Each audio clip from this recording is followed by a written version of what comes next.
Bonjour et bienvenue dans les news. Et on commence tout de suite avec l'anniversaire d'un de vos jouets préférés. Le récap de l'actu des news, c'est parti.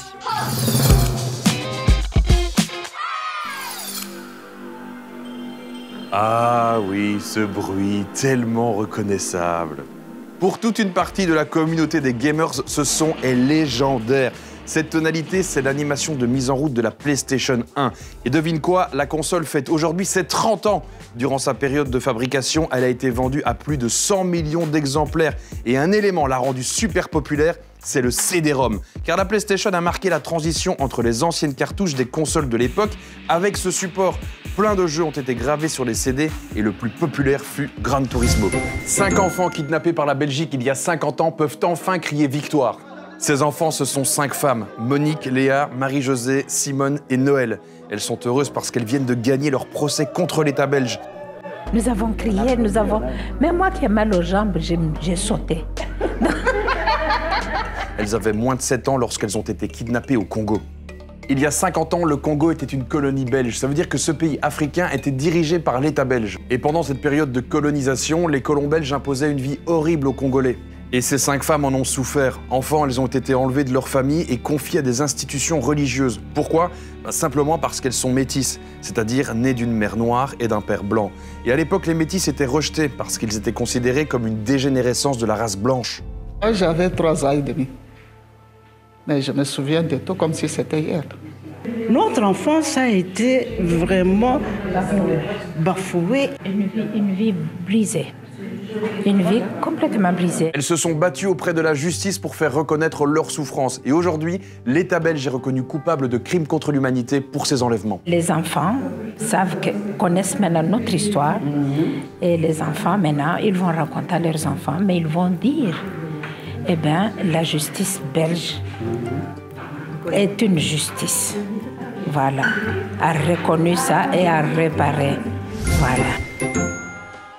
Aux États-Unis, 2 gros poneys ont amené le traditionnel sapin de Noël à la Maison-Blanche. Alors, 2 gros poneys, mais aussi 2 cochers pour conduire une calèche, le tout dans une ambiance kitsch. Pardon, lumineuse. Je voulais dire lumineuse. Et qu'est-ce qu'on fait avec ce gros sapin ? Eh bien, on l'a mis dans un gros carrousel vintage, parce que oui, aux États-Unis, on aime bien ça. Allez, on rigole, c'est très joli. On embrasse les USA, les poneys et surtout les sapins. Les agriculteurs sont en colère et ils le font savoir. Aujourd'hui, on n'est pas écouté par les politiques, on n'est pas écouté par l'Europe. Ce matin, ils ont bloqué plusieurs routes du pays avec leurs engins agricoles. Ça s'est passé à plusieurs endroits, comme ici à Visé. Il était impossible de circuler. Leur but, protester contre l'arrivée dans l'Union européenne du Mercosur. Pardon, le Merco quoi ? Oh non, mais c'est plus à la mode. Quoi couper, c'est fini. Le Mercosur, c'est le nom d'un accord commercial entre l'Europe et plusieurs pays assez loin de nous. Ils sont là-bas, en Amérique du Sud. Alors, d'un côté, on a ces pays qui ont déjà décidé de se vendre des produits à prix d'amis. Et de l'autre côté, ça fait déjà quelques années que l'Union européenne aimerait bien les rejoindre pour faire un accord win-win, gagnant-gagnant. Comment ? En réduisant grandement les droits de douane, c'est-à-dire les taxes que doivent payer les entreprises pour importer leurs produits dans d'autres pays. Bon, ça a l'air d'être un bon plan pour l'économie européenne, mais alors pourquoi les agriculteurs sont en colère ? Parce que c'est ça qu'on veut comprendre depuis le début. En fait, parce que qui dit échange dit aussi recevoir des produits made in Amérique du Sud. Et ces produits étrangers pourraient débarquer chez nous à très bas prix. C'est pour ça que les agriculteurs dénoncent une concurrence qu'ils jugent déloyale, car produire en Europe coûte plus cher, notamment à cause des règles strictes en matière d'environnement et de bien-être animal. Ils peuvent produire des choses, des produits alimentaires avec des normes qui ne sont pas du tout les mêmes que par chez nous. Donc voilà, on ne peut pas accepter, ces concurrences déloyales, c'est un peu compliqué quoi. Alors, cet accord n'est pas encore passé et c'est un vrai casse-tête pour les décideurs politiques parce que s'il passe, clairement, ce sera une bonne nouvelle pour certains, mais ce sera aussi une source d'angoisse pour d'autres. Oui. C'est qui est Choupinou? C'est lui? Non, mais non, c'est toi. Choupisson, hein, c'est le nom qu'on donne au bébé du hérisson. Est-ce que vous le saviez, ça, mes petits poulets? Choupi. Bon, mes petits poulets, si je vous en parle aujourd'hui des hérissons, c'est parce que chez nous et en Europe de l'Ouest, ils sont quasi en voie d'extinction. C'est-à-dire qu'il y en a de moins en moins dans nos jardins. Et si on fait rien, ils pourraient disparaître. Est-ce que vous savez qui est le plus grand prédateur pour les hérissons? C'est ni le loup, ni le renard. C'est nous, les hommes. Ah ouais. Nos activités sont très dangereuses pour les hérissons. On a les routes, on a les pesticides, on a les changements de configuration de nos campagnes où on a arraché énormément de haies, donc ça ne leur permet plus de vivre.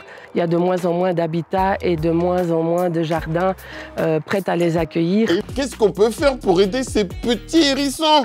Vous pouvez mettre une petite coupelle d'eau et un abri dans le jardin. Comme ça, petit hérisson pourra chanter comme la fouine. Je suis dans mon jacuzzi, t'es dans ta jalousie. Puis, c'est bien de laisser un espace sauvage avec des hautes herbes et des branchages. Le hérisson se sentira bien, comme au casa.